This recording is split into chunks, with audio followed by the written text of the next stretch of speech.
Donc, c'est un Mahamar du Rabbi. Un Mahamar du Rabbi qu'il a dit pour la fête de Pessah. Donc, c'était à Yud Aleph Nissan, donc le 11 Nissan, son anniversaire, en Tafshin Lamed Zayin, c'est-à-dire en 1977. Ok? En 5737. Ok? Alors, vous allez voir tout de suite de quoi on va parler. Alors, on va parler de plusieurs sujets. Je vais essayer de rentrer, de jouer un peu avec le texte, avec un peu à l'oral. Et voilà. Alors maintenant, on va étudier pas mal de sujets différents. On va les regarder dans la Gada. On va étudier pas mal de sujets différents. On va les regarder dans la Gada. Mais sinon, le Mahamar, il va parler essentiellement du principe de la notion de chipazon. Chipazon, la hâte. H-A-T-E. Ok, la hâte. Et ça, je vais pas du tout rentrer dans le dossier maintenant. Parce qu'on va été ça tout le sujet du Mahamar. Mais c'est une des choses qu'on a fait à Pessah. Et on va tout de suite y arriver. Ok? On va commencer tout de suite maintenant dans le texte. On y va. Vechacha. La hâte, se dépêcher. Vitesse, oui. La vitesse. Oui. Mais en réalité, c'est pas stam la vitesse. Non. Ok? La hâte, c'est se dépêcher, c'est. Ouais, se dépêcher, voilà. C'est. Ok. Ouais. Alors maintenant, on y va. Alors maintenant, Vechacha, tochlu, oto. Lorsqu'on a eu le premier Pessah en Égypte. Donc, je rappelle un peu les faits. Nous venons de vivre 10 plaies d'Égypte. La dernière qui était la plus persuasive était la mort des premiers-nés. Donc, Pharaon lui-même, merci beaucoup. Il a été déstabilisé. Ah oui, on va faire le shiur, l'Elou Nishmat de Frecha Bat Miriam.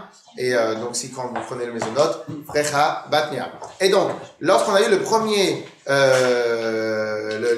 lorsqu'on a eu la mort des premiers-nés, donc ça a été la maca, la plaie qui a cassé, brisé, fracassé Pharaon. Pourquoi? Première raison, lui-même il avait une peur bleue, parce que ça fait quand même 10 plaies qui voient que tout ce qui sort de la bouche de Moshe Rabbeinu, ça marche. Deuxièmement, son fils.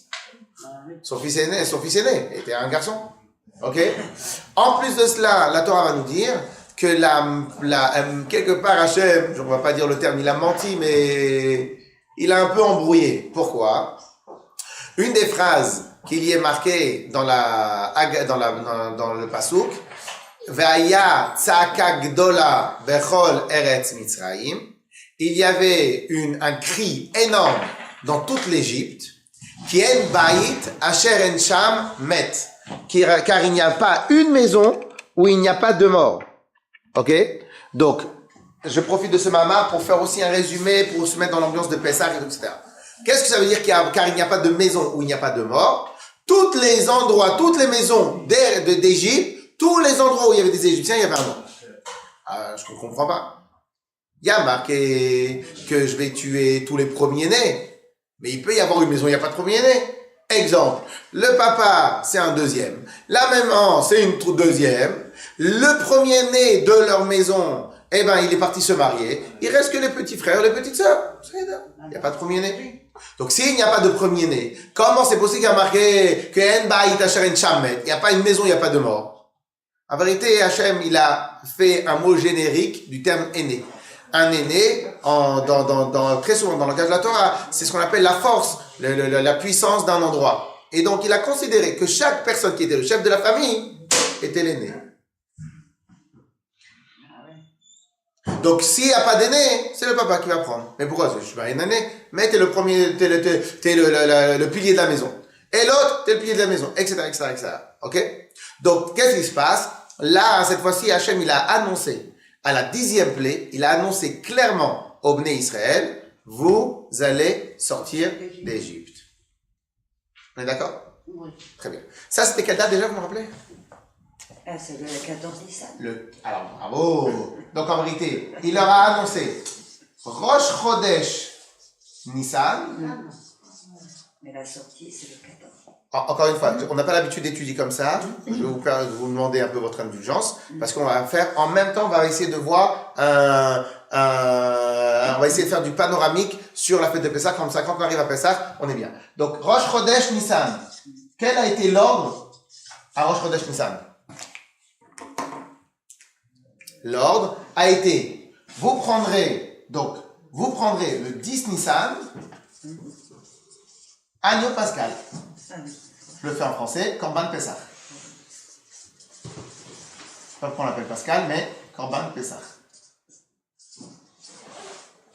Donc, le 10 Nissan, donc Hachem donne l'ordre à Moshe, que Moshe il donne l'ordre en Israël, le 10 Nissan, vous allez vous prendre un mouton, vous allez le garder 4 jours au pied de votre lit, ok, 4 jours entiers. Quel était le but des 4 jours? C'était pour vérifier la émouna des Bnei Israël. Puisque les moutons et les brebis, et les moutons et tout ça, c'était les idoles de l'Égypte. Donc pour vérifier, est-ce que les Bnei Israël maintenant ils ont compris c'est qu'ils bossent? Si ils ont compris c'est qu'ils bossent, ils vont écouter au doigt et à l'œil de ce que Moshe il a dit. Si maintenant ils ont encore des doutes, ils vont pas le faire. Cette émouna là, c'est ça qu'on va mettre après sur les montants des portes. Ok? Donc sur les montants des portes, on va prendre le sang de la shrita et on va le mettre. Et à ce moment-là, c'était quoi le sang? Pourquoi le sang il nous a sauvés? En réalité, c'est pas le sang qui nous a sauvés, on en a rien à fiche du sang. C'est qu'en fin de compte, ça a prouvé qu'ils n'ont pas eu peur, ils ont fait malgré ça le sacrifice, malgré que les Égyptiens ils menaçaient. Clair? Donc en fin de compte, c'est le don de soi dans la mitzvah qui a fait briller les Bnei Israël. Donc pendant 4 jours, ce qui nous amène au 14 Nissan. Et le 14 Nissan, c'est la date du Korban Pesach. Au Beth Amikdash, comment on faisait le Korban Pesach? Donc cette année, Pesach ça tombe quel jour? Vendredi soir. Donc pour cette année, on allait vendredi vers les coups de midi, etc. On commençait à s'organiser, mais on ne pouvait commencer vraiment que à Chatzot, à la moitié de la journée. En vendredi, on amenait le Korban Pesach, donc on était le 14. Donc vendredi soir c'est le 15, on est le 14. On amène le Korban Pesach, on lui fait la shrita dans le Beth Amikdash, on le ramène à la maison et on commence à le griller, parce qu'on avait le droit de manger que grillé. On le ramène à la maison pour le manger à la fin de la Seouda, que nous aujourd'hui on mange le Afikoman. Le Afikoman est le substitut du Korban Pesach. Le Afikoman, on le mange à la fin du repas, quand on n'en peut plus, quand tout va exploser. Et à ce moment-là, on prend le Afikoman. Et comme le Korban Pesach, on devait le manger de manière riche, et comme des riches, les riches, ils mangent même quand ils ont plus faim. Donc le Korban Pesach, c'est une manière riche de dire qu'on est riche, qu'on est sorti d'Égypte, etc., etc. Donc vous allez le manger quand vous avez plus faim. Ça, c'est la signification. Ça, c'est la raison pour laquelle on mange le Korban Pesach, l'Afikoman, à la fin de la Seouda. Pourquoi? Quand tu manges quand t'as faim, t'es pas riche. Tout le monde mange quand ils ont faim. Quand t'es riche, tu manges quand t'as pas faim. On est d'accord? Eh ben, en fin de compte, nous, à Pesach, on est tous riches. Donc, on mange le Korban Pesach à la fin du repas. Clair? Ça, c'est pour tous les Pesach de toute notre vie et très rapidement, comme Mashiach qui va revenir. Par contre, là, alors, pardon. Ça, c'est pour toute notre vie. Mais à Rosh Chodesh Nissan, vient Hachem, il nous dit, vous allez garder le Korban Pesach 4 jours. Mais là, il leur dit quelque chose de spécial. Il leur dit ce qu'on va étudier tout de suite. Et il leur dit, mais écoutez-moi bien. Quand Mashiach va venir là tout de suite, et on va faire Pesach dans 3 semaines, on n'a pas besoin de partir d'Égypte, puisqu'on sera déjà délivré. Quand on était en Eretz Israël, on est déjà délivré. On est en Eretz Israël. À l'époque de Shlomo HaMelech, les Bnei Israël, ils n'avaient pas à courir nulle part. Ils étaient très bien, on était bien, on était en Eretz Israël. Ishtachat Gevno, Ishtachat Inato, tout le monde était bien, l'économie était bien. On était en Eretz Israël, on était là où il fallait. Donc lorsqu'on allait au Beth Amikdash pour le Korban Pesach, le soir on arrivait, on était tranquille. Très bien. Mais en Égypte, on n'était pas tranquille. Parce qu'en réalité, c'était pas notre endroit, l'Égypte. Donc on devait partir. Quel était l'ordre que Hachem a donné à Moshe? Ce qu'on va dire tout de suite dans le texte.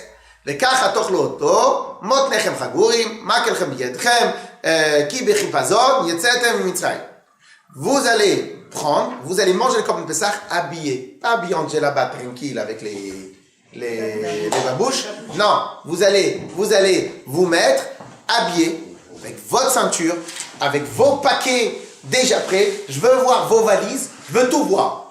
Donc le soir de Pesach, vous n'allez pas aller manger en mode tranquille, mais en mode d'Avka, que tout est prêt, voilà. Dès que je vous siffle, on s'en va. Vous vous levez, vous partez. Ok? Ça a été le premier Pessah. Et là, il y a une chanson très connue chez les enfants quand ils vont à l'école. Et la ceinture au rein, le pan au je sais pas quoi, etc., etc. C'est une chanson très connue. Donc c'est comme ça qu'on a mangé le premier Korban Pessah. Pourquoi on a mangé comme ça le premier Korban Pessah? Parce que on était pressés. On était encore en Égypte. Donc là, Hachem, Moshe, il leur annonce, écoutez-moi bien, on s'en va. Mais ça fait 210 ans qu'on est là. Écoutez bien. Mais il y a un pharaon. Il n'y a pas de pharaon. Il n'y a rien. On s'en va. Mais je vais aussi siffler. On s'en... Ah bon, on s'en... Mais c'est pas possible. On s'en va. Donc comme maintenant les bénis Israël, et on allait partir, et Hachem ne voulait pas encore retarder le temps que tout le monde fait ses paquets, que tout le monde fait... Non. Tu fais toutes tes valises, tu fais tout. Quand tu vas manger, tu fais ça. Pourquoi? Quelle est la raison? Et la raison essentielle, c'est la suivante. Et c'est sur ça que le Mamar va travailler. Et bon, on va découvrir ça, un Mamar du Rabbi. Qui Bechipazon Yatzatem Mitzrayim. Parce que, avec hâte, vous allez sortir d'Égypte. Ok? Alors maintenant, la question qui est posable et qui va être posée, quelle hâte on avait de partir en Égypte? Oui, bien sûr, on avait une hâte. On voulait partir. Mais personne ne nous pressait. L'Égypte, elle était en ruine. Et ça fait déjà 1 an qu'on ne travaillait plus. Donc, pourquoi? Réponse, tu es obligé, c'est ça qu'on va étudier, tu es obligé de dire que la hâte dont la Torah parle n'est pas qu'une hâte physique. Vite, les gens, on s'en va, on va rater le train. C'est pas qu'une hâte physique. C'est aussi un concept. C'est un concept d'une avodat Hashem basé sur la hâte. C'est un concept, c'est une idée. C'est qu'est-ce que ça veut dire être athée ou se dépêcher dans l'avodat Hashem. Qu'est-ce que ça veut dire? Et est-ce que ça existe une avodat Hashem spécialement dans la dépêche? Est-ce que ça existe une avodat Hashem dans le menuchat nefesh? Qui fait ça? Qui fait pas truc? Etc., etc. Ça, c'est ce qu'on va essentiellement étudier. Maintenant, bien évidemment, pas tout de suite. On a 2-3 cours, on va essayer de le faire jusqu'à Pessah, Bezrat Hashem. Mais là, tout de suite, on va regarder dans le texte, et on va faire, en même temps qu'on regarde dans le texte et la préface du Rabbi, en même temps, on va élargir un peu nos horizons sur la fête de Pessah. Ok? Alors, Vekacha, on prend le premier passage. Vekacha, Tochlu, Oto. C'est comme ça que vous allez le manger. Donc ça, c'est le pasouk dans Parashat Bo. Et comme ça, Hachem, Moshe dit, et comme ça vous allez manger. Motnechem, c'est quoi Motnechem? Motnaim, les reins. Donc en vérité, la ceinture, elle est ici. Motnechem, chagorim, la ceinture, aux reins, vos reins ceinturés. Na'alchem, meraglechem, pas avec les babouches. Vous mettez les chaussures, vous les attachez, vous mettez les chaussures. Umakelchem, beyetchem. Vous imaginez ce qu'il leur dit, Hachem? Et il leur dit, et vous prenez vos bâtons, parce qu'ils avaient l'habitude, on va dans le désert, on prend le bâton pour marcher, vos bâtons dans vos mains, c'est-à-dire, vous êtes prêts, c'est-à-dire, quand ils étaient assis pour manger le Korban Pessah, ils étaient assis en train de manger le Korban Pessah, mais avec le bâton, c'est-à-dire, ils étaient, comme si toi t'es en veste, toi t'es en veste, t'es en bâton, t'es comme ça, ok? J'étais prêt. Prêt. Va'achaltem oto bechipazon. Et vous allez le manger, bechipazon, avec hâte. Dépêchez-vous, ne traînez pas. Pourquoi on a besoin de se dépêcher à manger le Korban Pessah? Et surtout qu'on est parti que le lendemain matin, en final. Ok? Oui. Pessah, hu l'Hachem. C'est le Korban Pessah pour Hachem. C'est donc ça, c'est un passouk très important, que tous ceux qui étudient un peu la Torah, ils connaissent cette notion-là, bechipazon, mais on va se concentrer sur cette notion. Veine, je continue dans les mots et je vais agrémenter, je vais expliquer. Veine, afalpi chez Amou Bigmara, bien que dans la Gemara ils ont dit que Oto nechal bechipazon, en acher nechal bechipazon. C'était le premier Korban Pessah qui a été mangé avec hâte, mais les autres ils n'ont pas été mangés avec hâte, comme je l'ai dit tout à l'heure avec Shlomo HaMelech. On était tranquille, on n'avait pas besoin. Donc c'était que le premier qu'on devait être la ceinture au rein et tout, etc. Derak Pesach Mitzrayim nechal bechipazon de le Pesach ledorot. C'est que le Pesach en Égypte qu'on a mangé avec hâte, mais le reste non. Mais le Rabbi, cependant, il repousse cette idée-là de la Gemara à premier degré. Il dit quoi? Mais comment? Mais non. Pourquoi? Parce qu'on a une autre règle que Bezrat Hashem, on a étudié Tafkas avec les hommes hier soir, mais cette règle-là. Une des règles de Pesach. Ok? Tous les matins, après la tefila, on a ça dépend des coutumes, mais chez les Chassidim, chez Chabad, on fait ce qu'on appelle les Shesh Zechirot, les 6 rappels que la Torah nous ordonne. La Torah nous ordonne de nous rappeler de 6 choses tous les jours. Une des choses, c'est quoi? C'est de se rappeler de la sortie d'Égypte. Ok? Quel est le principe? Rappelle-toi que tu étais esclave en Égypte et que je t'ai sorti d'Égypte. Quelle est la mitzvah du soir de Pessah? Une mitzvah très particulière. C'est on a 2 choses à faire. On doit se considérer au début de Pessah, au début de la Haggadah, en Égypte, en train de se prendre des coups de fouet. Et au milieu de la Haggadah, dès qu'on commence à parler des esclaves, des miracles, paf, c'est terminé. On est en train de sortir d'Égypte. Dieu nous sort d'Égypte. Ça, c'est la grande règle de Pessah. Pas considérer que Pessah, ça s'est passé il y a 3000 ans. Considérer que chaque instant, Akadosh Baruch Hu, il nous fait sortir d'Égypte. Et ça aussi, on va le travailler. Clair? Donc, le rabbi nous dit comme ça. Alors, je comprends pas. Si maintenant, chaque Pessah, dans nos têtes à nous tous, ok? Alors, faut savoir que chez le rabbi, ce que je suis en train de dire là, il insistait. Pas considérer ce qui est marqué dans la Torah comme une vieille histoire qui s'est passée il y a 3000 ans. Non, faut vivre les événements. Les événements, il faut les vivre. Faut vivre ce que la Torah nous dit. Donc, le rabbi a insisté pour pas que les mitzvot soient juste un symbole. On prend un peu de la matzah. Une fois, j'étais avec quelqu'un au Seder, je lui avais expliqué, mais il n'a pas compris. Prenez le vin quand il y a du truc, prenez, goûtez. Non, il y a pas, t'es pas là, c'est pas une soirée où tu manges ou truc. C'est pas une soirée. Il y a une avodat Hashem à faire dans cette soirée. La avodat Hashem, la préparation à la avodat Hashem dans la soirée, c'est quoi? C'est chaque Pessah et le Pessah.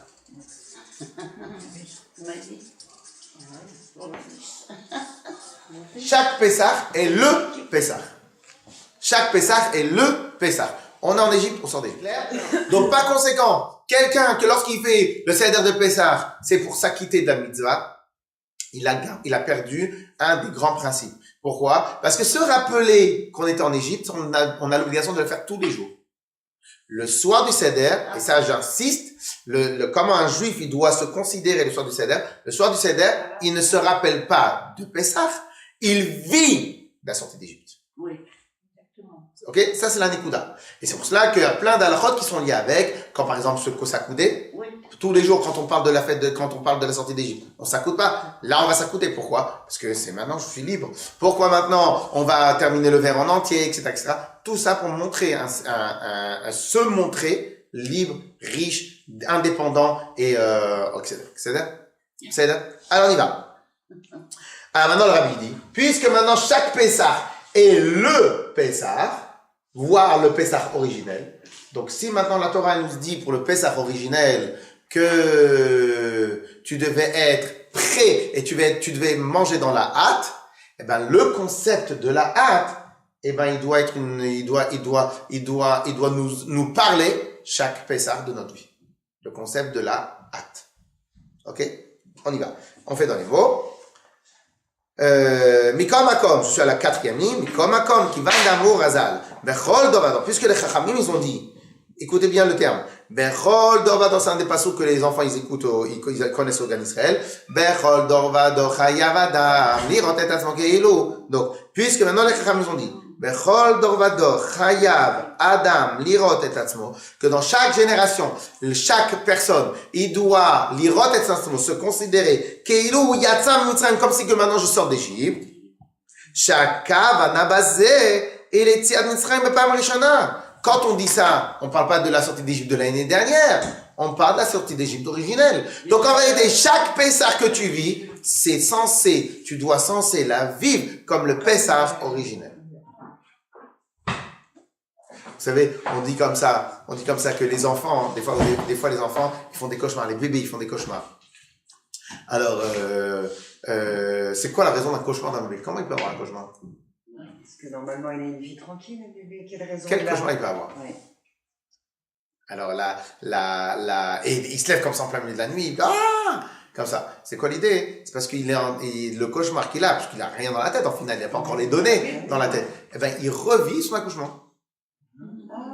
Mais oui, certains médecins. Donc en vérité, à ce moment-là, il revit cette sensation-là pour X raison, je ne sais pas pourquoi il a revu cette sensation-là. Et donc, alors, c'est pas exactement comme ça, mais nous, le soir de Pessah, on doit revivre, on doit se mettre dans la peau, on doit revivre. C'est pour ça que ceux qui se dépêchent, bon, quand on n'a pas le choix de se dépêcher parce qu'on a du monde à la table, mais quand on a le choix de se dépêcher, quand on était jeune et pas encore marié, ou même jeune marié, qu'on n'avait pas de chose, on mettait 2 heures, 3 heures, on terminait 1 heure après tout le monde. On prend le temps, il faut voir les commentaires, il faut se chauffer, il faut prendre le chaud.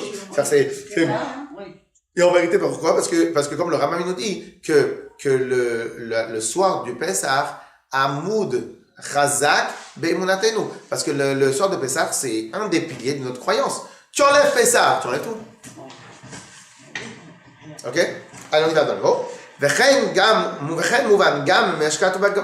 Comme ça, on comprend aussi ce qu'il y a marqué dans la Haggadah. Alors, là aussi, c'est intelligent ce que le Rabbi dit. Regardez. Il y a marqué dans la Haggadah la chose suivante. אילו לא הוציא הקדוש ברוך הוא את אבותינו ממצרים, הרי אנו בנינו בני בנינו משועבדים היינו לפרעה במצרים. Si Dieu ne nous avait pas fait sortir d'Égypte, on serait encore nous, nos enfants et nos petits-enfants en Égypte. Ça veut dire bien clairement qu'en vérité, c'est Hachem qui a empêché qu'on soit encore là en Égypte. Donc potentiellement, on aurait pu être encore en Égypte maintenant. Alors, comme j'expliquais souvent, que c'est pas juste un Égypte physique, ça peut être aussi un Égypte moral, et que ça on va revenir dessus sur le principe de l'Égypte morale. Ok? Et donc, qu'est-ce que ça veut dire de tout cela? Cela veut dire que en vérité le soir de Pessah, tu dois vraiment vivre la chose et vivre le Pessah originel. Donc si tu vis le Pessah originel, donc tu dois aussi vivre le Chipazon. Le Chipazon et donc la hâte. Donc qu'est-ce que ça veut dire vivre un Pessah avec hâte? On prépare les valises à côté de nous. Alors maintenant, on va pas prendre les valises, mais en tout cas dans la tête, peut-être ça veut dire ça. Peut-être dans la tête, et la preuve, le Chafetz Chaim, je crois que c'est le Chafetz Chaim, le Khatam Sofer. Le Chafetz Chaim, à chaque fois qu'il voyageait tout le temps avec ses amis de Shabbat, même quand il n'avait pas Shabbat. Pourquoi? Si ma chérie vient tout de suite, comment je vais m'habiller comme ça? Je m'habille tout de suite. Donc c'est-à-dire que quelque part, il y a une sorte de Avodat Hashem, où tu sais que tu es sur un pied, que tu tiens sur un pied. Attends, je suis tout de suite dispo. Ok? Comme les joueurs de tennis ou comme ça. Ils sont toujours en train de bouger. Pourquoi? Parce qu'ils savent pas où la balle elle va être. Donc il y a toujours un moment où tu dois jamais t'arrêter, te poser sur toi-même. On continue. Cela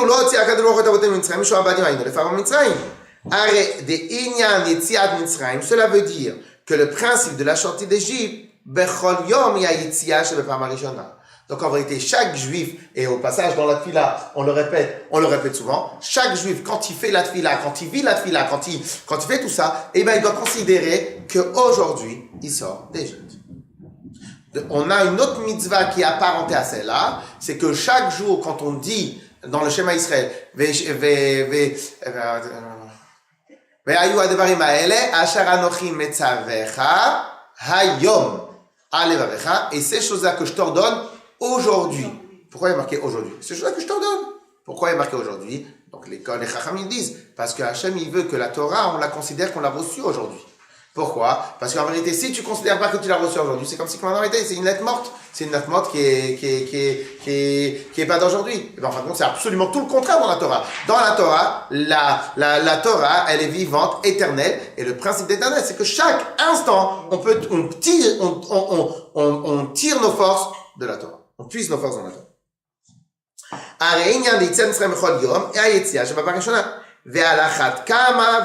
Il y a plus forte raison. Sheken ou Bimei Nissan, que c'est comme ça pendant tout le mois de Nissan. En vérité, le mois de Nissan est appelé dans la Gemara Chodesh HaGeoula, le mois de la délivrance. Donc en vérité, ce n'est pas, la délivrance, c'est pas que le 15 Nissan, la délivrance, c'est tout le mois de Nissan. Geme HaGeoula, les jours de Geoula, ou Bifrad, Bikarov, le Chag HaPesach. Et plus on arrive vers Pesach, plus ça monte crescendo. Mais en vérité, c'est tout le mois entier. ומכיוון שגם עתה ישנו עניין יציאת מצרים שהיה בפעם הראשונה, מובן שגם עתה שייך עניין חיפזון שהיה אז בעת יציאת מצרים. Ok?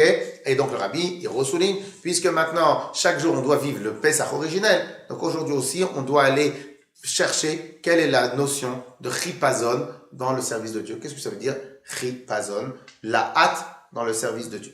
Ok? On avance encore un tout petit peu.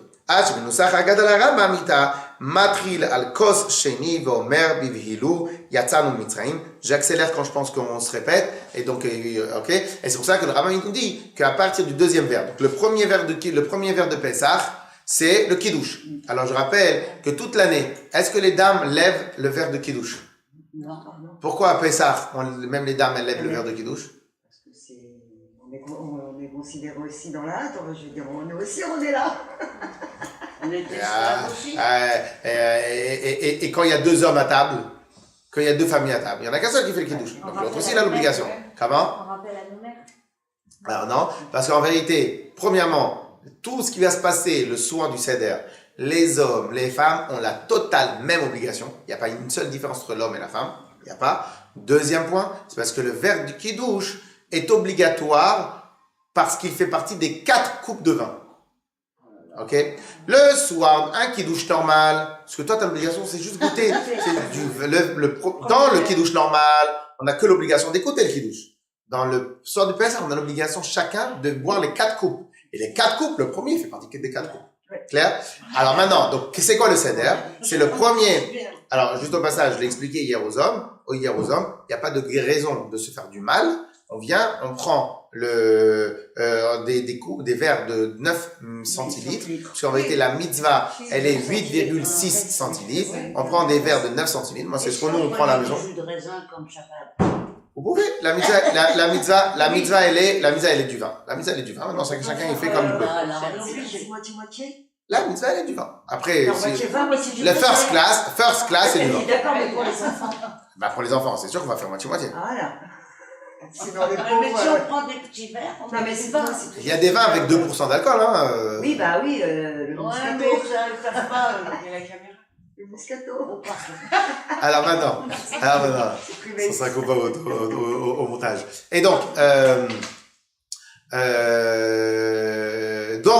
chacun doit boire. Donc, si on s'y prend un tout petit peu, on va avoir un petit verre. C'est du petit verre à thé. C'est vraiment, ça passe. C'est pas compliqué. Mais ça fait partie intégrante. Qu'est-ce qu'on fait? Ça, c'est donc le premier, on fait le kiddush. Et après, qu'est-ce qu'on fait? On commence manishtana. On a déjà rempli le deuxième verre. Qu'est-ce que le Rabbin nous dit? Dans le deuxième verre, qu'est-ce qu'on dit? On commence avec le texte Bibhilu Yatzanu Mitzrayim. C'est quoi Bibhilu? Tout le monde croit que c'est un terme en arabe. Mais c'est pas un terme en arabe. Bibhilu, ça veut dire quoi Bibhilu? J'aime bien ça. Behala, en hébreu, quand il y a la panique, ça veut dire Behala. Behala, c'est la panique. Donc Bibhilu Yatzanu Mitzrayim, avec panique, on est sorti d'Égypte. C'est quoi panique? T'étais pas bien. Donc, ça veut dire qu'il y avait une sorte d'empressement, de presser. Bougez-vous! Mais pourquoi ça? Pourquoi Hachem, il a fait tellement de miracles? Il n'aurait pas dire, tranquille, à 10h le matin, on vient, on rend les chambres, et tout, etc. Pourquoi il a pas fait comme ça? Il a fait Dafka Bibhilu, il a fait Dafka avec panique. Ça y est? Allez, on y va. Alors, Ve'ovavilu Yatzanu Mitzrayim, on medaïk bazé, ve'ino kotev shomer yatsu avotenu Mitzrayim, Kim yatzanu. Et en plus, le Rabbin ne nous dit pas, Bibhilu, yatsu avotenu. Avec hâte et empressement, ils sont sortis d'Égypte.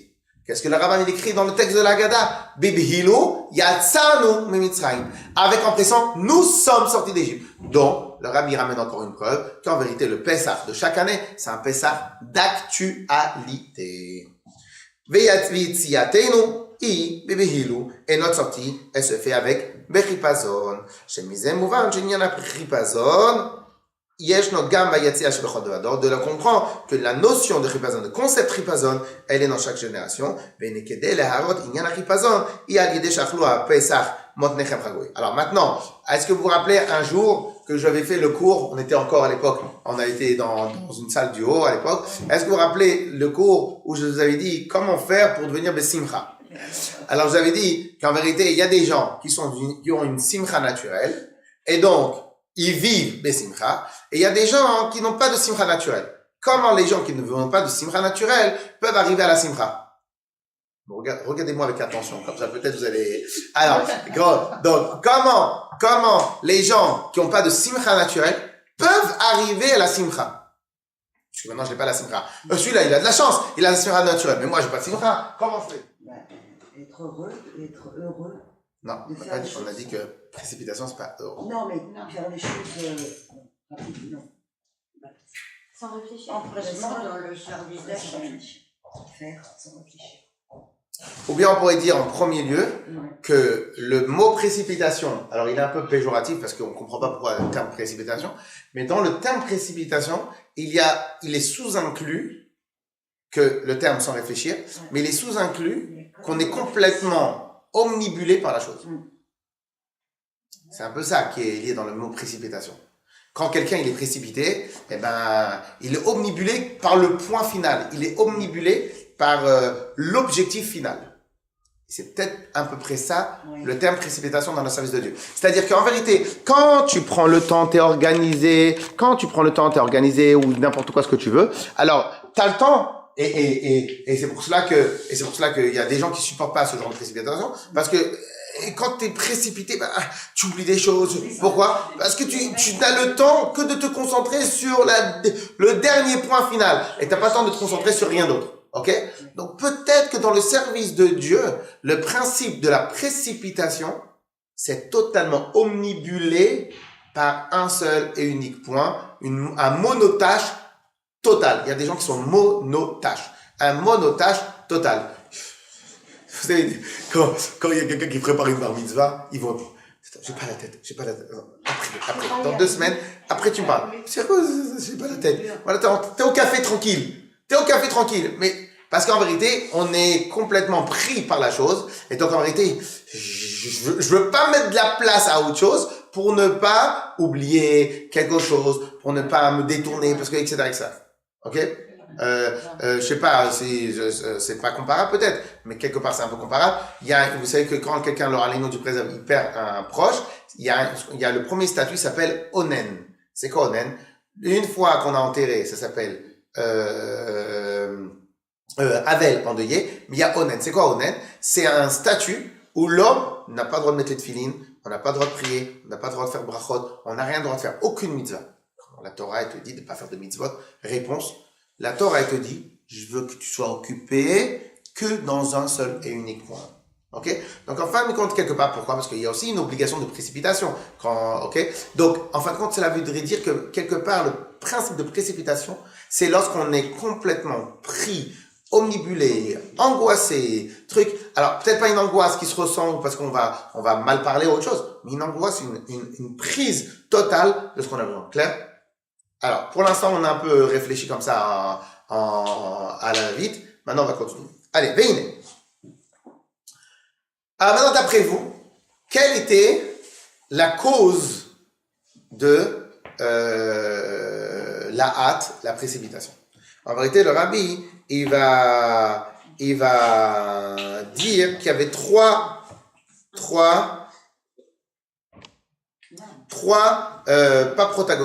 protagonistes, 3 acteurs dans la précipitation.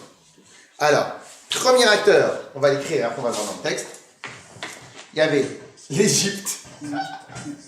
L'Égypte, ils étaient vraiment très pressés. Précipitation. Ce qui a marqué, puis avec précipitation, ils vous ont renvoyé d'Égypte. Eux, c'était les premiers précipités, en fait, parce qu'ils n'en pouvaient plus que leur pays soit mis à feu et à sang, quoi. Deuxième précipité, c'est les Am Israël.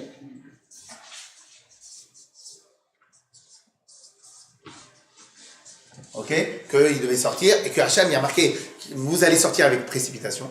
On ne sait pas encore le pourquoi de chaque chose, mais ça. Et le dernier qu'on va voir dans le texte, c'est Hachem. Et ça, on l'apprend dans notre passouk, que le troisième qui était précipité, Hachem, avait hâte, ou chipazon, précipitation. Encore une fois, le mot hâte, c'est des fois j'ai hâte de recevoir mon cadeau, mais je reste à ma place, ok? Le mot précipitation, c'est lorsque l'idée, elle te prend encore plus. On est d'accord? Donc c'est comme si on disait que Hachem... C'est aussi dans l'action. Que là, c'est dans le... Dans l'attente. Et donc en vérité, pourquoi on dit que Hachem aussi avait la précipitation? Parce que Hachem aussi, il voulait les sortir. Alors il y a plusieurs raisons à cela. Vous connaissez très bien le Midrash, que il y a marqué que les Bnei Israël, ils étaient ensevelis sous les 49 degrés d'impureté, et encore un instant, on était mort. Comme le Rambam, il nous dit, on va étudier ça plus tard, comme le Rambam, il nous dit que à quelques instants près, en Égypte, on allait complètement disparaître. Pourquoi? Il n'y avait que les Lévis qui étudiaient la Torah. Tout le reste du peuple était assimilé. Et c'est seulement à travers la sortie d'Égypte et les miracles, l'armée Israël a commencé un peu à... quand même, c'est vrai qu'on a un Dieu, c'est vrai un peu tout ça. Ok? Donc en fin de compte, Hachem aussi, il était précipité parce que ça se jouait à quelques instants près qu'en vérité, on va pas avoir la possibilité de sortir, je vais rater mon peuple, je vais rater l'histoire, etc., etc. Ok? Donc il y a eu 3 acteurs qui étaient précipités. Allez, on fait dans les mots. J'espère que cette manière-là n'est pas... Vous en faites pas, non? Elle est bien, c'est comme ça, c'est bon? Très bien? Ok. Donc si malgré qu'on se fixe dans le texte, je vais un peu vite, comme ça le texte il est pas trop long. Veine, je suis dans le paragraphe page 191, le paragraphe du bas. Veine, ha-chipazon yitziat Mitzrayim, aya bekama inyanim. Le chipazon, il n'était pas que la précipitation, l'anxiété, la hâte, elle n'était pas que chez l'armée Israël. En vérité, il y a eu 3 acteurs majeurs, que chacun des 3 acteurs, il avait ou une obligation d'être précipité, ou tout simplement il était précipité parce qu'il était précipité. Premier, Bigmara, donc dans les Midrashim, ils nous disent, mais vois, chez Zéou Achipazon de Mitzrayim, les premiers à être précipités, c'était l'Égypte. Qu'est-ce qu'il y a eu en Égypte la veille de la mort des premiers-nés? Guerre civile. C'était quoi la guerre civile? Il y a marqué dans le Midrash que tous les premiers-nés, ils sont venus, ils ont commencé à manifester. Pharaon, laisse-les partir. On va tous mourir. Ok? Et Pharaon, il reste comme ça. C'est pour ça qu'il y a marqué dans le Hodou, les Maké Mitzraïm, Bifrorehem, que Dieu a frappé les Égyptiens avec leurs premiers-nés. Donc en fin de compte, l'Égypte, ils s'en pouvaient plus. Mais laisse-les partir. Admatai me anta. Non. Admatai yezelanu les mokesh. Shalach et anashim. Et jusqu'à quand ils vont être pour nous un obstacle, c'est hébreu. Tout le temps qu'ils sont en Égypte, leur Dieu, il nous frappe. Laisse-les partir. Ok? Donc les Égyptiens étaient les premiers à vouloir dégager l'âme Israël. Il n'y a que Pharaon qui a été très très dur. Ok? Shenirpezu les shalcham. Comme le passage qui dit que Pharaon il va vous sortir avec force, il va vous dégager. Il va te dégager. Ok? Avant-dernière ligne, Vegam ayachipazon de Israël. Il y avait aussi la précipitation du armée Israël. Comme il y a marqué que bechipazon yatzat mitzrayim. Ok? Avec vitesse, vous allez sortir, avec précipitation, vous allez sortir. Ok? Ok? On passe la page 192. Ça, on l'a déjà dit. Ve'od ita bemidrash. Et aussi, il y a marqué dans le Midrash, la première ligne, page 192, She'ayaga machipazon de Shrina. Il y avait aussi la hâte et la précipitation de la Shrina d'Hachem. Hachem lui-même était pressé, précipité, angoissé, et il voulait vraiment que le Israël les fasse sortir, ok?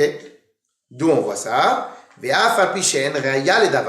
qu'il n'y a pas de preuve dans les psukim réellement que Dieu il était précipité, Zecher le davar, cependant il y a un souvenir, il y a une allusion à cela. Comme il y a marqué dans le Shir HaShirim, Kol dodi inezeba medaleg aleharim mekapetz alegevaot, la voix de mon bien-aimé, je l'entends. Il saute au-dessus des montagnes, il saute au-dessus des monts. Pourquoi il saute?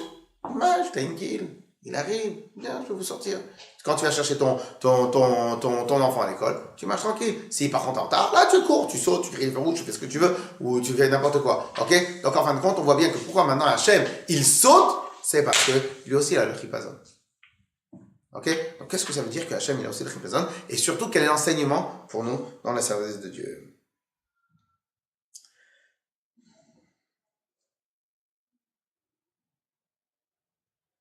Ok.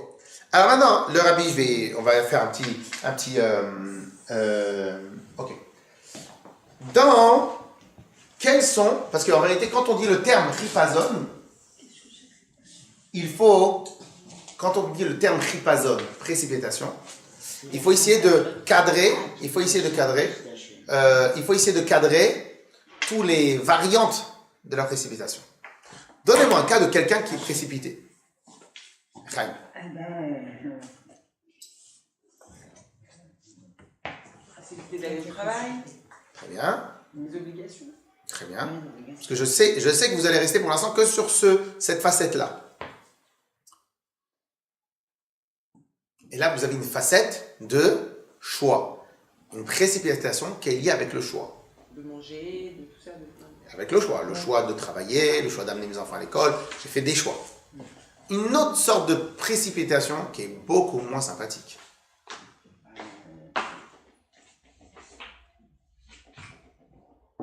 La fuite.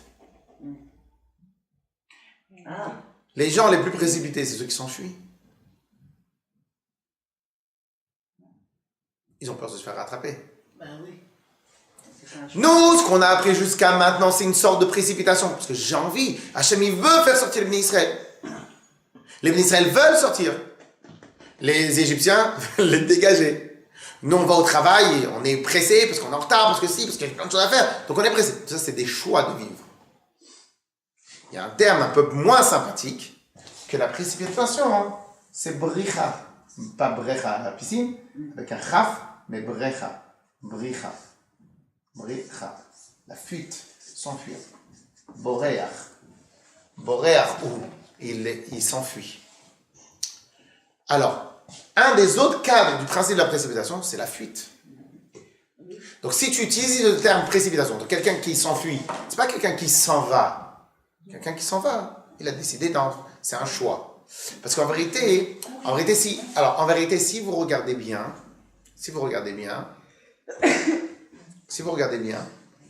en vérité, c'est pas prendre à la légère hein, la variante en fuite. Pourquoi?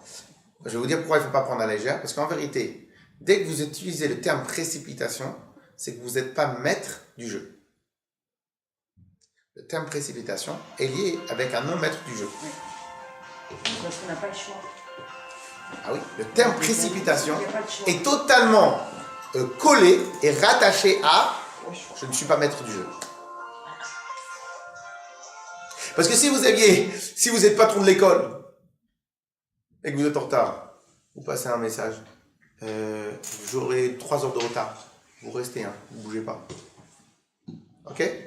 Si vous êtes précipité parce que le magasin il ouvre quand vous voulez, vous dépêchez, vous n'allez pas en panique et précipité. Donc en fin de compte, le terme précipité, il y a le sous-entendu de précipité, c'est que je ne suis pas maître du jeu. Si je maîtrise les variantes, ou je maîtrise le cadre, je ne suis pas précipité. Pourquoi je serais précipité? Quelle est la meilleure manière d'exprimer la non-maîtrise du cadre? C'est la fuite.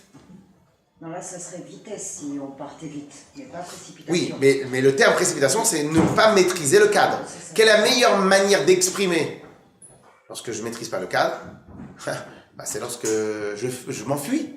C'est quoi je m'enfuis? Il y a quelqu'un qui est lui le maître du jeu, et moi je dois subir le jeu. Ok? Donc une variante de la précipitation, c'est lorsque maintenant j'ai pas le choix. Clair? Les 37. On fait encore quelques minutes et après on va sur quelques halakhot sur le Seder de Pessah. Ça vous va? Ok? Alors on y va. Dans les termes. Veine kol ze ou beyitziat Mitzrayim shaita bechipazon. Le principe donc de Yetziat Mitzrayim, c'est la précipitation. Mais si tu dis que le terme précipitation, tu ne cadres pas toute la notion en elle-même. Tu cadres pas totalement le concept. Pourquoi? Parce qu'il manque quelque chose. Regardez comment le rabbi termine. Ve'ofen hachipazon haya. Et le vrai ignan de chipazon, précipitation, chez l'orak shalchou bemhirut, on précise, le rabbi précise, c'est pas que la vitesse, ok? Parce que La vitesse, c'est aller vite. C'est ça. C'est vélocité. Donc le terme chipazon, tu peux pas le limiter à vitesse, empressement. Non. Tu peux pas. Non, tu peux pas. Là, tu cadres pas tout. Non. Parce qu'empressement, c'est un choix. Empressement, c'est je vais vite, j'avance vite, je fais les choses vite, etc. C'est la simra, la vélocité, il y a plein de choses. Ou parce que je suis quelqu'un comme ça, qui est rapide, voilà, qui est tac, tac, fif, tac, tac, tac. Ok? Ok? Mais, ce n'est pas, ça s'appelle pas précipiter. Précipiter, c'est plus une notion dans la tête. Parce que précipiter, c'est pas je vais vite. Parce que même quand tu vas vite, tu maîtrises les paramètres. Précipiter, le vrai très précipité, c'est on a précipité le mouvement, on a précipité le changement. Quand il y a des gouvernements qui sont obligés de faire sortir n'importe quelle loi, ils sont obligés de précipiter les lois et ne pas faire dans la bonne mesure parce qu'ils sont obligés, ils ont des timings, des impératifs. Donc tu vois bien que le mot précipiter veut dire pas juste empressement, veut dire lorsque tu n'as pas le choix, lorsqu'il y a quelqu'un qui te pousse. Et regardez ce que le rabbi dit. Chez l'ora kalroube meirut, tu ne peux pas dire que le terme chipazon c'est juste une expression de vitesse. Ki im she'ameirut haïta bofen shel bricha. Mais que la vitesse, elle était liée avec une fuite. Et ça, cette notion-là, elle est très importante. Cela veut dire que quelque part, malgré que Akadosh Baruch Hu était le maître à bord à ce moment-là, il y avait un endroit qui faisait peur à Hachem encore en Égypte. Il y avait un paramètre qui faisait peur à Hachem. Il y avait un paramètre qui faisait peur au Ham Israël. Il y avait un paramètre. Ah, mais pourtant Hachem, il a montré qu'il était le boss. Hachem, il a montré qu'on était son peuple. Hachem, il a montré qu'il a tout fait pour le Israël. Mais il y avait un truc qui s'appelait le Chipazon. Il y avait un truc qui faisait peur. Et c'est ce truc-là qui faisait peur qui a causé la fuite en avant. Clair? Et bien évidemment, c'est cette chose-là qu'on va essayer de réfléchir. Qu'est-ce que c'est quoi cette chose-là? Ok? Alors, qui baracham, comme marqué, parce que le peuple s'enfuit. Et ça, c'est toute la différence avec le troisième, avec la Géoula. Dans la Géoula, si Dieu veut qu'il va venir, avant Pesach Bezrat Hashem, dans la Géoula, il y a marqué tout le contraire. Kilo bechipazon. Kilo bechipazon. Non. La chose, zéro précipitation. Donc, par défaut, si je fais zéro précipitation, c'est qu'il n'y a plus rien qui fait peur. On est maître total de tous les paramètres et de tout l'environnement, de tout le paysage. Non. On est d'accord qu'on a dit que la précipitation était en Égypte. On est d'accord. Il y a marqué que lorsque Mashiach va venir, donc on va nous délivrer. Oui, non, parce que la simcha, c'est pas que le bien-être. Parce qu'au contraire, des fois, le bien-être, elle amène. Parce que la simcha, c'est pas que le bonheur, c'est sentir bien. La simcha, c'est une action. Alors que le bien-être, le bonheur, ça serait plus une passif. Un peu plus passif. En fréquentant des gens qui ont l'âge de la simcha, justement. Oui, mais c'est pas tout le temps quand on fréquente. Malheureusement. Alors des fois, c'est vrai que peut-être la simcha, c'est contagieux. Mais des fois, c'est pas très contagieux. Donc en vérité, bon. Alors on avait expliqué la chose suivante. En souriant tout le temps. Pas mal. Alors, je sais pas si vous vous rappelez, vous l'avez trouvé maintenant. Mais on avait expliqué qu'en vérité, nous, l'être humain, il avance et il apprend avec le mimétisme, en copiant les autres. Donc, qu'est-ce que tu fais? Tu récupères ce que les gens qui sont Bessimcha, comment ils se comportent, et leur manière d'agir, et leur manière d'être. Tu prends cette manière-là, et tu essaies de l'adopter. Donc, toi, elle provient pas de ton intérieur, elle va provenir de l'extérieur. Et on avait vu que c'était la vélocité, marcher rapidement, sourire, et jamais se plaindre. Oui. Jamais se plaindre. Donc en vérité, la vélocité et tous les gens qui sont Bessimcha, ils marchent vite, ils sont pressés, donc en fin de compte, qu'est-ce qui se passe? Pas pressés, mais ils marchent vite, ils agissent vite, ils font des choses vite. Et donc, on avait dit aussi sourire, et ils sourient très très souvent. Donc en fin de compte, quelqu'un qui va arriver à Bessimcha, c'est quoi? Ton intérieur, il n'est pas Bessimcha, bien on va laisser tomber. On va faire tout le contraire. On va démarrer de l'extérieur, on va rentrer dans l'intérieur. Et donc, l'action extérieure va influencer sur l'intérieur. Et comme je fais très souvent ça avec mes enfants, j'adore les embêter. Je les embête, ils supportent pas quand ils sont énervés. Vous savez, quand les enfants, ils sont énervés, même quand les adultes, on vient, on fronce les sourcils comme ça. Bien, je les regarde, je dis, reste énervé, mais lève les sourcils. Ah, extra. Ah, il est méchant. Et il est obligé de rigoler. Parce que tu peux pas être énervé. Tu peux pas être énervé avec les sourcils comme ça. Pour être énervé, il faut avoir les sourcils vers le bas. Ok? Ou quand la dernière fois, je lui ai fait le même coup. Il vient, il marche comme ça dans la maison, comme ça. Je fais, attends. Remarche énervé, mais lentement. Et il a arrêté d'être énervé. Et pourquoi? Parce qu'en vérité, nous on croit que être énervé, c'est que à l'intérieur. Être énervé, être bessimra, etc., on est aussi influencé par ce qui se passe à l'extérieur. Donc même si tu es pas bessimra de manière naturelle, comme je vous avais dit, que si j'ai envie, je peux rendre tout le monde dépressif en 2 secondes, faut marcher comme ça pendant 3 heures, et donc vous allez devenir dépressif. Pourquoi? Pourquoi je suis pas dépressif? Parce que comme tu te comportes comme un dépressif, donc le comportement va agir sur ton intérieur. Eh ben, en fin de compte, le rabbi va nous dire, il va boucler la boucle. Si maintenant la Torah nous a demandé que Motnechem Chagour, si maintenant la Torah nous a demandé de sortir avec hâte, eh ben cela veut dire, et c'est pour cela que la Torah elle nous a dit qu'il fallait aussi agir en hâte. C'est quoi agir en hâte? Avec les habits, la ceinture, le bâton. Et si maintenant tu dis que t'es hâte de sortir, mais t'as pas le bâton, c'est que t'as pas hâte de sortir. Parce que le principe d'être en hâte, quand par exemple vous avez des gens qui sont toujours prêts à l'avance, toujours comme ça, ils attendent comme ça, etc. Et qu'est-ce qui se passe? Eux, quand ils attendent pas dans la maison, dans sa chambre. Ah, je t'attends. Quand t'attends dans la maison, il y a personne qui sort. Non, et quand t'attends dans la maison, non, je vous attends, il y a personne qui bouge. Si par contre, t'es dans la voiture et tu dis, je vous attends dans la voiture, là, ça met une pression. C'est-à-dire que la vraie hâte, c'est lorsqu'il n'y a plus de coupure entre l'action finale et le préparatif. Il faut que le préparatif et l'action finale, elles soient quasiment, voilà, il y a plus qu'à se lever.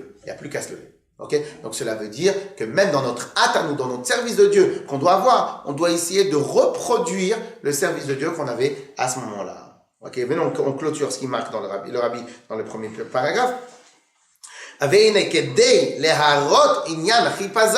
Pour pouvoir montrer ce principe-là de hâte, eh ben en fin de compte, il faut pas que ce soit qu'une hâte dans la tête. Il faut que ce qui se passe dans la tête va s'exprimer et va déborder dans mon action. Donc c'est pour cela que Hachem, la Torah, elle est parfaite de chez parfaite. C'est pour cela que lorsque maintenant Hachem il a dit, vous allez manger avec hâte, il leur a dit, dans l'action, il faut aussi montrer la hâte. Ok? Chez Achlu à Pesach, Motnechem Chagurim, vous allez manger les reins sains, Na'alechem et Raglechem, les chaussures à vos pieds, donc pas vous allez avoir une action à faire, Umakelchem, Beyetchem, et vos bâtons dans les mains. C'est-à-dire tu manges, t'as le bâton ici, et tu manges le Korban Pesach. Makara, que maintenant je veux pas que tu me dises, attends, je me prépare. Il n'y a pas de attends, je me prépare. T'as la valise, tu pars. Ok? וזה היה גם הכנה שהיא אחר כך, היציאה באופן חיפזון, בחיפזון יצאת ממצרים, et ça c'était le préparatif pour sortir avec hâte. בסדר? Donc pour l'instant on n'a toujours pas travaillé c'est quoi la hâte. Alors maintenant, est-ce que on peut un tout petit peu essayer de réfléchir, qu'est-ce que ça voudrait dire la hâte? La simcha. Non, je pense pas trop. Si on se dépêche. Alors en vérité, le terme chipazon, c'est pas trop hâte. Non. C'est plus panique. C'est avoir hâte, ouais, c'est être pressé ou empressé peut-être. Peut-être plus le terme empressé, avec empressement. C'est-à-dire déjà le terme pressé, c'est style je suis vraiment contracté, avec empressement peut-être. En tout cas, le Ramam, il a traduit, Bechipazon, il a traduit Behilou, avec panique, en panique. C'est-à-dire que, et c'est quoi le terme panique? Le terme panique, c'est qu'on laisse même pas le temps que les idées se reposent. C'est ça en vérité, le terme panique. La précipitation. Ouais, bravo. La C'est le précipitation. terme, c'est le terme. C'est pas hâte, avec précipitation. Non, c'était pas hâte. Précipitation.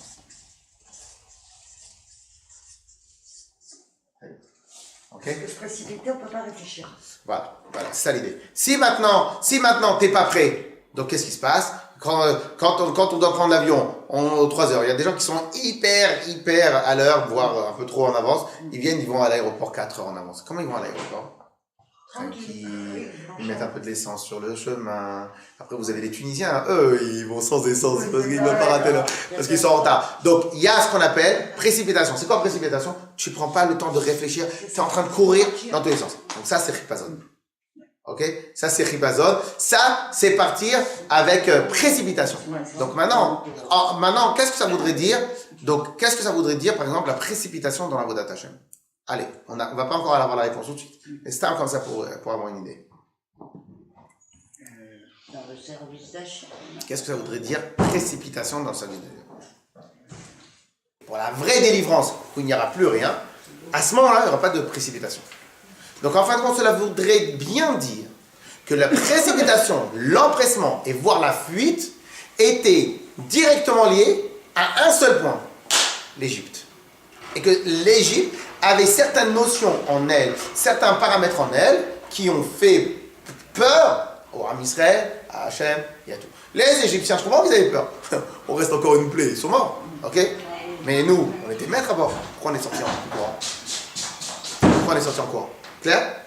Clair? Alors, il dit, Omnam Geoula Atida. Par contre, dans le deuxième paragraphe, la 3e ligne, par contre, dans la Geoula prochaine, à venir, future, Ktiv, là-bas il y a marqué dans le Passouk, dans Ishaya, Kelo Bechipazon Tetseu. Vous n'allez pas partir avec Ripazon, empressement, hâte, fuite, ce que vous voulez. C'est marrant quand même. C'est marrant quand même. C'est-à-dire que, en vérité, dans la première sortie d'Égypte, qui était la source de toutes les sorties d'Égypte, il y avait comme un petit talon d'Achille. On n'est pas tranquille. Par contre, à contrario, dans la sortie, dans la dernière Géoula, là, on va totalement maîtriser. Il y a marqué quoi sur la dernière, la Géoula? Il y a marqué Ki Beshuva, avec paisibilité, Venachat, sérénité, Tivashe'un, vous serez libérés, sauvés. Donc vous voyez? Donc il y a une vraie différence conceptuelle. Dans l'Égypte, tu as une sorte de turquoise, de choses. Mais attends, mais je comprends pas. Ça fait 10 mois, ça fait presque 1 an que je montre au monde entier que c'est moi le boss, comme ça Hachem il fait. Pourquoi vous empressez? Tranquille. Qui te fait peur? Paro, mais c'est Paro qui est venu te lever tes paquets. Non, bougez pas, madame Shemtov, bougez pas, je vous amène, bougez pas, je vous amène, non, c'est bon. Il dit à Paro, il dit à tout le monde, non, il porte rien, allez, il porte tout. Ok, on est d'accord. Donc on était les boss. Si on est les boss, pourquoi on a hâte? Donc ça, c'est un autre point qu'on va devoir élucider. Ok? וטעם החילוק שבין גאולת מצרים, שהייתה בחיפזון לגאולה עתידה שיהיה בשובה ונחת, la raison pour laquelle il a sorti d'Égypte, elle était bechipazon, avec empressement, hâte, fuite, etc. Alors que la Géoula Atida, elle sera beshuva venachat calmement. Mouvan napima deita bimidrash, de begoulat mitzrayim asa lahem nes balayla, shaya nes over, אבל העתיד לבוא הלילה נעשה יום, ועוד שם לשעבר אני ובדיני הייתי מהלך לפניהם, je le fais comme ça, après je vous le dirai, והיה הולך לפניהם, אבל העתיד לבוא אני לבדי שנאמר, כי הולך לפניכם לבדו. Il nous dit, alors c'est une notion que peut-être on ne va pas travailler tout de suite, mais il dit comme ça, en Égypte, on est sorti la nuit. Dans la Géoula de Mashiach, si tu veux, ça est sorti le jour. Égypte, c'était la nuit? Et si, alors, attention. Effectivement, on est sorti le jour, le matin. Ok? Pourquoi? Parce qu'Hachem ne voulait pas qu'on sorte comme des voleurs. Mais le droit de sortie était la nuit. Par contre, lorsque Mashiach va venir, le droit de sortie sera le jour. Quelle est la différence entre la nuit et le jour? En fin de compte, il y a des milliers de différences. L'idée énorme, c'est quoi? C'est qu'en fin de compte, la nuit est pour les voleurs. La nuit est pour les choses non officielles. Ouais. La nuit est pour les choses qui sont cachées, pas à l'aise. Donc déjà, on voit bien qu'en vérité, cela voudrait peut-être sous-entendre que la Géoula d'Égypte n'était pas une Géoula complète. Lorsque Mashiach va venir, ce sera une Géoula complète, celle du jour. Donc, comme c'est une Géoula complète, donc il n'y a rien d'avoir peur. Deuxième point, le Rabbi souligne, la Géoula d'Égypte, c'est Hachem et son Beddin qui sont venus nous délivrer. Par contre, dans la Géoula de Mashiach, ça sera que Hachem, Ani Levadi, moi tout seul, je vais vous poursuivre. Et en vérité, je ne sais pas si on peut comparer, parce que c'est pas, on est à un stade trop début du Mama, mais en vérité, quelle est la différence entre quelqu'un qui est accompagné d'un Beddin et quelqu'un qui est tout seul? Dès que vous êtes à 2, vous êtes des comptes à rendre. Vous êtes à 3, vous êtes des comptes à rendre x 3, vous êtes à 6, vous êtes des comptes à rendre à 6, vous êtes un Beddin de 72, de 71, vous avez des comptes à rendre. Le chef, il a des comptes à rendre, tous les 71. Quand tu es tout seul, cela veut dire que tu as un compte à rendre à personne. C'est quoi ta compte à rendre à personne? Cela veut dire que tu n'as rien à prouver, à t'empresser, à bouger, à faire. Et donc, tu n'as pas de timing à précipiter parce qu'il y a quelqu'un qui dit Ani Levadi, je suis tout seul.